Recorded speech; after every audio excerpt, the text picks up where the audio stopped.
All right, today we are going on a hunt, but we're not looking for an animal. We're looking for a hidden enemy, a silent saboteur that's inside pretty much every single business, just quietly draining resources, time, and money. It's time to expose this thing.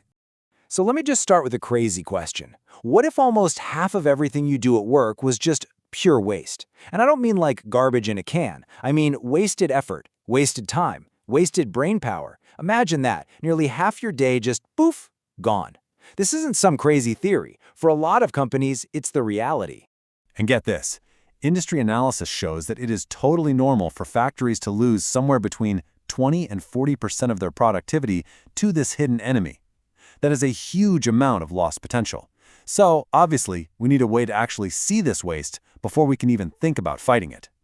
And that's where the whole philosophy of lean manufacturing comes in.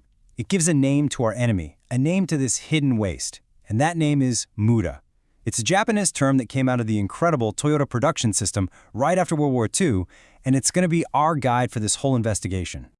So what exactly is Muda? Well, it's any activity that eats up resources, your time, your materials, your energy, but doesn't actually create anything that customer cares about. If the person paying for the product or service doesn't see it as valuable, then guess what? It's waste. It is that simple. So the folks who developed Lean have identified 8 specific types of Muda. You can think of them as our 8 main suspects in this case. So let's get right to it and unmask the first 4.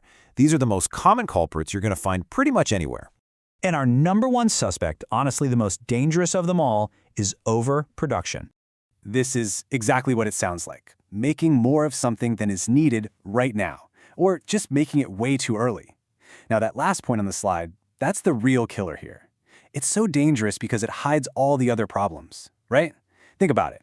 If a bakery makes 100 loaves of bread but only sells 70, those extra 30 loaves now have to be stored somewhere, they have to be moved, they have to be tracked, and boom, you've just created a whole bunch of other wastes we're about to meet. Suspect number 2. This is one we can all relate to. The incredibly frustrating and expensive act of waiting.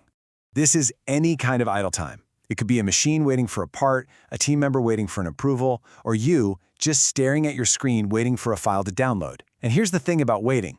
It is pure loss. You can never, ever get that time back. It completely destroys the flow of productive work. Okay, next up in our lineup, we've got transportation. This is the unnecessary movement of, well, pretty much anything. You see, every single time you move materials or products around, it costs money and you risk damaging them, but it adds zero value for the customer. They don't care how many times you moved it. A classic cause of this is just a bad factory or office layout, where a part has to travel all over the place, making this kind of spaghetti diagram, instead of just moving in a nice straight line. And the fourth culprit in our first group is overprocessing. Now this one is really sneaky because it often feels like you're doing a great job when you're doing it. Overprocessing is doing more to a product than the customer actually asked for or is willing to pay for. It's like polishing a part of an engine that no one will ever see, or adding 5 rounds of inspections when 2 would have been perfectly fine. It really is the waste of good intentions. You mean well, but you're just adding costs and complexity without adding any real value. All right, we've got the first 4 suspects in custody. The case is building. Let's bring in the final 4 and complete our lineup of these total efficiency killers. So now we've got suspects 5 and 6, inventory and motion. Now these two can sound kind of similar and people get them mixed up all the time, so let's just break them down side by side. Okay, so this slide makes the difference crystal clear.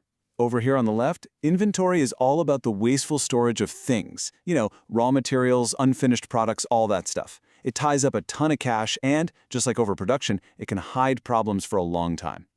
Now, motion, on the other hand, is about the wasteful movement of people. It's things like walking across the building to get a tool, searching for a file on a messy server, or constantly bending and reaching. It just drains your energy and tanks productivity. So, easy way to remember, one is about stuff, the other is about people. And that brings us to our final 2 culprits. One is super tangible and obvious, defects. The other is a little more invisible, but it is just as critical, underutilized talent.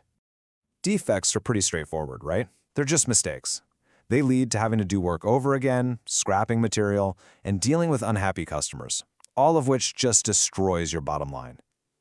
But that 8th waste, underutilized talent, man, this one is just as devastating. It's this huge invisible loss that happens when we don't listen to the ideas, tap into the knowledge, and use the creativity of the people on our own team. Okay, so we've met all 8 suspects. That is a lot to keep in your head, I get it. So how on earth are you supposed to remember all of them when you're out there on your own waste hunt? Well, it turns out there's a secret weapon for that.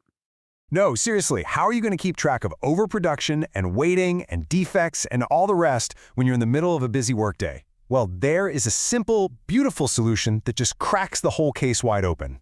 And this is it. The acronym, DOWNTIME. This is your #1 takeaway today. Each letter stands for one of the 8 wastes we just uncovered. D is for defects, O for overproduction, W for waiting, N for non-utilized talent, T for transportation, I for inventory, M for motion, and E for excess processing. The very thing you're trying to eliminate. Downtime is the tool to help you remember them all. How cool is that? So, now you've got the knowledge, you know the 8 wastes, and you've got the master key, downtime, to remember them. But how do you actually start hunting them down in the real world? Here is your first mission, and it starts with one really simple action. Just observe. Go to where the work actually happens, whether it's the factory floor, the office, even your own kitchen, and just watch.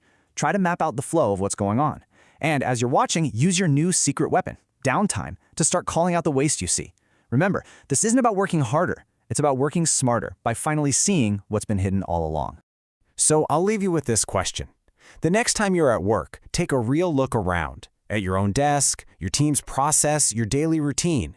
Using that downtime framework, which of these 8 wastes is hiding right there in plain sight, just waiting for you to find it?